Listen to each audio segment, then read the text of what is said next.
الإنسان ركبت فيه شهوة سبب في ضعفه. لماذا؟ لتحقيق مبدأ الاختبار.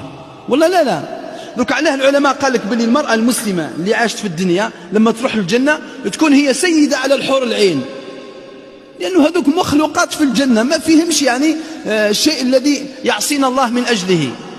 والملائكة قال لا يعصون الله ما أمرهم ويفعلون ما يؤمرون يسبحون الليل والنهار لا يفترون.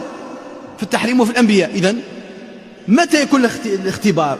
كتكون كاينة حاجة تدفعك إلى هذه المحرمات والممنوعات. من هم أعداؤك؟